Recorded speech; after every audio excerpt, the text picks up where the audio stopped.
Isi pertanyaannya ini dari peserta perempuan, Ustadz.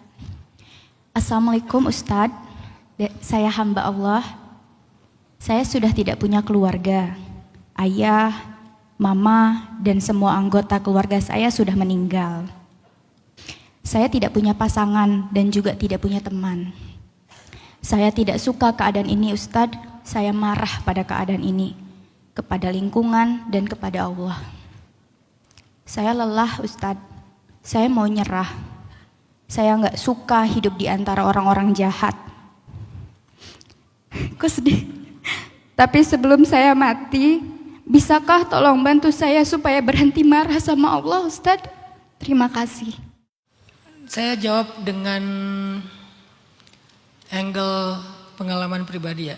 Walaupun saya nggak pernah pengen mati sih. Tapi maksudnya apa yang bikin kuat ketika diuji? Apa yang bikin kuat ketika diuji? Saya suka baca sejarah atau kisah-kisah para nabi dan orang-orang soleh sebelum kita. Khususnya ujian-ujian hidup mereka yang berat. Makanya Allah bilang di dalam surat Al-Ankabut, وَلَقَدْ فَتَنَّا الَّذِينَ مِنْ قَبْلِهِمْ. Kami juga menguji orang sebelum mereka. Di dalam surat Al-Baqarah, massadhumul ba'sa wad-dharra wazulzilu. Mereka diuji dengan ujian fisik, diuji dengan ujian harta, diuji dengan ujian perasaan, diguncang. Saya suka baca tentang kisah-kisah mereka, tiba-tiba saya malu. Karena ketika saya membandingkan kisah saya dengan kisah mereka, saya nggak ada apa-apanya. Dan saya malu. Dengan kisah ujian seberat itu, mereka adalah hamba-hamba yang selalu memuji Allah. Hamba-hamba yang selalu bersyukur kepada Allah.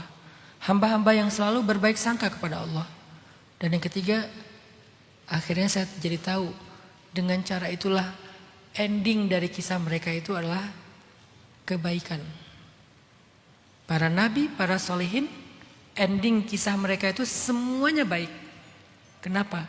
Karena memilih sikap tadi, sikap sabar, berbaik sangka sama Allah, masih memuji Allah, masih taat pada Allah, endingnya baik. Saya nggak kenal satupun dari mereka yang endingnya buruk.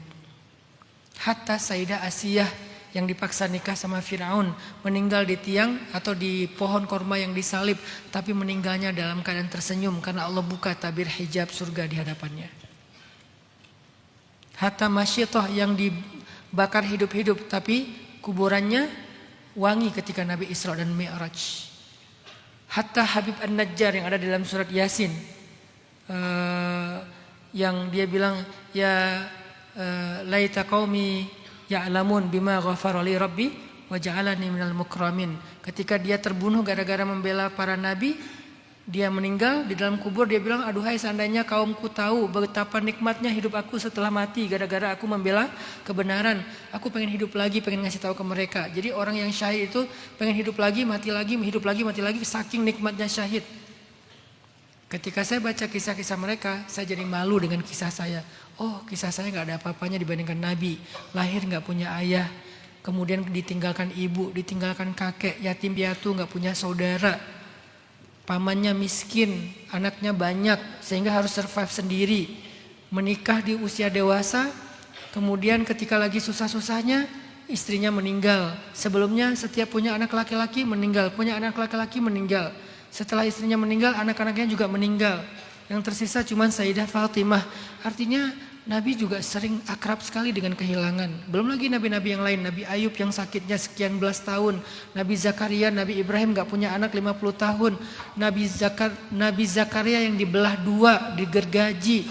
Nabi Nuh yang berdakwah kepada kaumnya, kepada keluarganya 950 tahun. Tapi dimusuhin sama keluarganya, sama anaknya sendiri. Pas saya baca kisah mereka saya jadi malu. Gak ada apa-apanya kisah saya dibandingkan mereka. Saya juga jadi malu. Kok mereka masih bersyukur sih? Kok mereka masih bisa memuji Allah sih? Kok mereka bisa berbaik sangka kepada Allah sih? Dan yang ketiga, saya jadi tahu ternyata justru dengan cara begitu ending kisah mereka semuanya baik. Yang kedua, saya belajar untuk membandingkan diri saya dengan Gaza, Palestina. Karena itu yang paling kelihatan prihatin dan beratnya ya hari ini. Kayaknya agak sulit kita membandingkan dengan yang lain. Memang di Indonesia ada orang susah, di Afrika ada orang susah, di mana-mana ada orang susah. Tapi rasanya kalau ngelihat Gaza, semua kesusahan ini jadi nggak ada apa-apanya. Apalagi kita pribadi. Ngelihat anak kecil, kebayang nggak sih kalian anak kecil bayi di Gaza udah kehilangan semua keluarganya. Tapi ketika saya baca sejarah, dulu ada juga bayi kayak gitu, namanya Saifuddin Qutuz. Ayah ibunya dibunuh sama Mongol. Keluarganya dibantai sama Mongol, orang Khawarizmian. Khawarizmian kalau sekarang itu daerah-daerah Iran, Kazakhstan, Uzbekistan, daerah-daerah situ. Dibantai keluarganya sama Mongol, yang selamat cuma satu anak kecil namanya Saifuddin Qutuz. Lalu dia diperjualbelikan sebagai budak sampai dia jadi budak di Mesir. Lalu dia mendirikan sebuah kerajaan budak namanya Mamluk. Mamluk itu artinya budak. Sampai malah dia menjadi raja kesatria pertama yang mengalahkan pasukan Mongol di masa-masa kejayaan Mongol. Disitulah saya belajar bahwa hidup mereka susah-susah juga, berat-berat juga. Tapi mereka selalu endingnya luar biasa. Kenapa?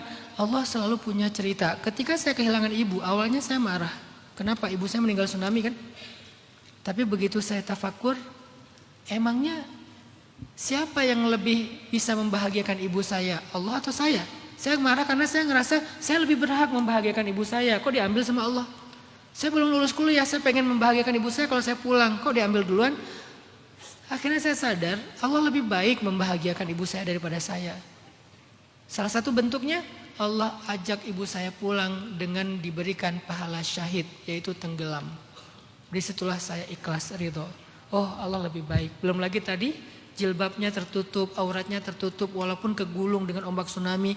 Di rumah saya tuh ombaknya lebih tinggi daripada pohon kelapa. Padahal jarak rumah saya dengan laut itu 3 kilo. Kalau di laut tingginya 50 meter ombaknya.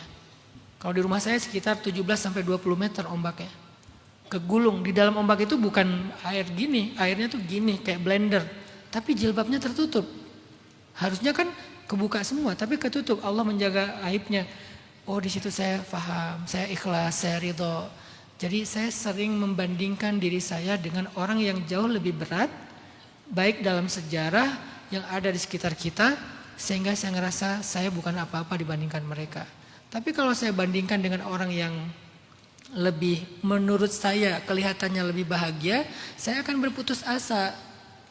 Padahal kebahagiaan dan ujian itu musim. Kalau sekarang kita lagi susah, memang musim susah. Nanti ada musim bahagianya, gak susah-susah terus. Itu yang saya pahami. Semoga dengan baca kisah Nabi, ngelihat Gaza, ngelihat sekitar kita banyak orang susah juga, mbaknya bisa sedikit diberikan kesabaran oleh Allah. Dan yakinlah kesudahan itu wal aqibatu lil muttaqin. Kesudahan yang baik itu hanya bagi orang yang bertakwa.